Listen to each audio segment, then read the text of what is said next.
as well. But we're going to jump into the next section of our meetup today, where we have Pere, who will be talking about some new developments in open metadata that should be coming very soon.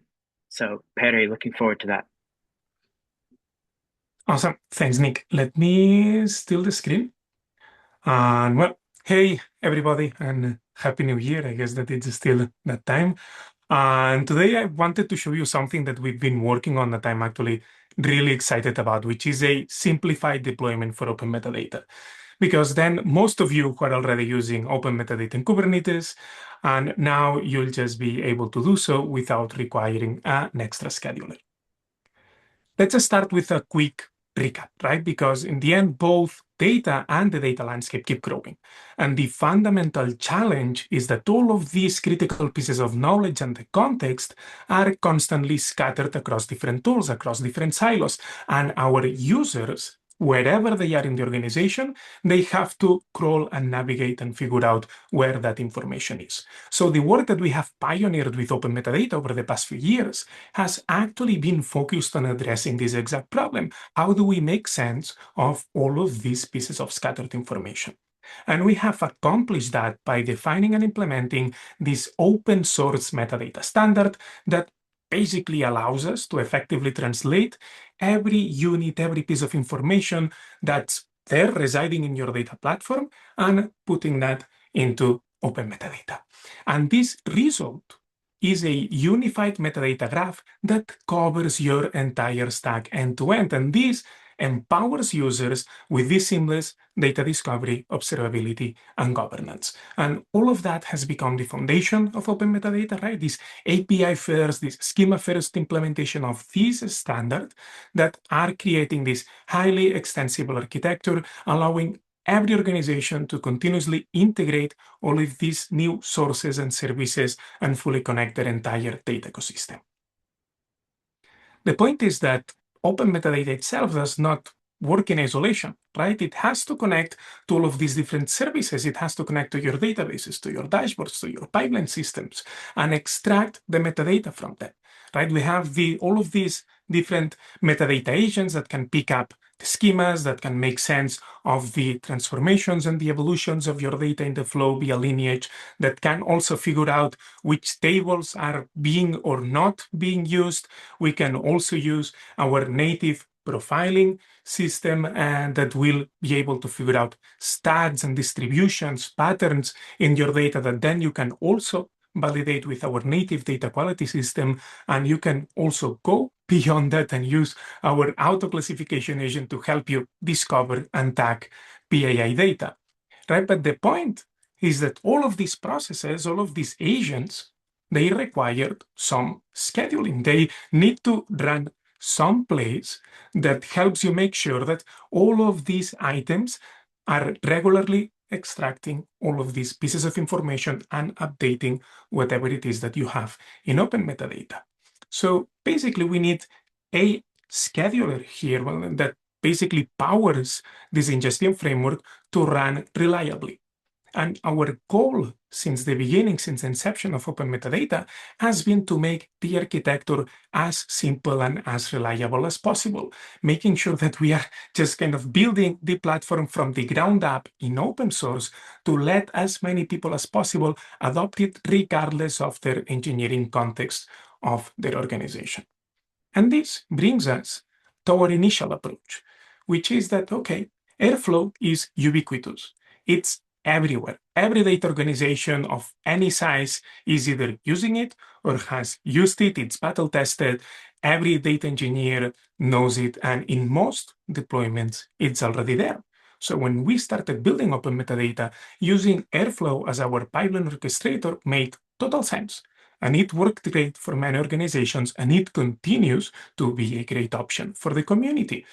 But we kept hearing that, okay, we want to go into Kubernetes, or we already have open metadata in Kubernetes, but we don't really want to support another scheduler. And that's a fair point, right? Because if you're already using Kubernetes, you already have open metadata there. Adding Airflow just for open metadata means that you need to manage more infrastructure and more operations. So we said, okay, how can we make the platform simpler to host and to run for absolutely everyone? And this is what we've built. If you're running on Kubernetes, then now you really don't need any other system. Our Helm charts, there we go. Our Helm charts will deploy absolutely everything together. The server and a Kubernetes controller that will manage and will make sense of all of your ingestion pipelines, profiler, test cases, absolutely everything directly as Kubernetes jobs or Kubernetes cron jobs. And that's it. Just let Kubernetes do what Kubernetes does and helping you deploy these on any cloud, anywhere that you can actually have a Kubernetes cluster. So let's take a look at how this actually plays out. I have here my Helm chart values, and I'm going to be reusing an existing database and an Elasticsearch. And what I'm doing is, okay, let me just install the OpenMetadata Helm charts. And just with this single command, I'm getting out my server and this controller. So now I can go back into my OpenMetadata deployment. And as you can see here, I have a Redshift service. I kept it very, very lean. And if I go ahead and say I want to run my ingestions, I'm going to continue to do so transparently, right? We are really not changing any part of the experience for the end user. We are just allowing the underlying pieces to be simpler to manage, simpler to deploy, simpler to host. So in this case, I don't want to wait until my next schedule. I'm just going to run this ingestion here and going back. I'm just going to be listening to the pods. And as you can see now, this new fresh job started to automatically spin up in Kubernetes. No other communication needed.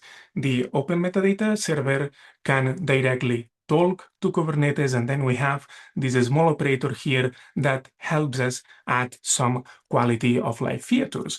And this quality of life features is that, okay, this is working perfectly.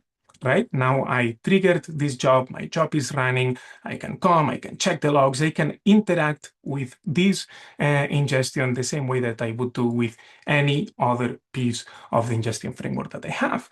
But what happens, for example, if right now I have this other Redshift service that I expressively put the name bad here because I know that this job is going to fail.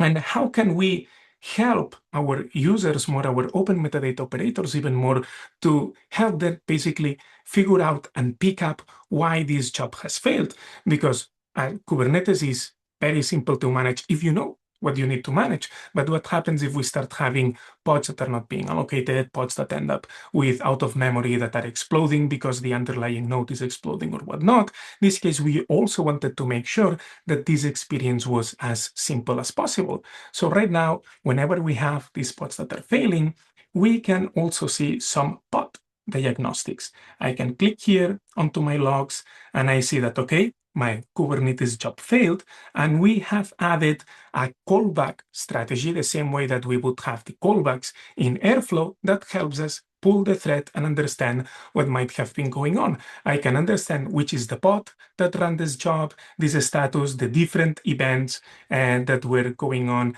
and even a small extract of the logs of the job itself if for whatever reason the job was not able to push the logs to open metadata, or we can even not access that pod because has already been evicted. We can actually come here and check all of this information directly.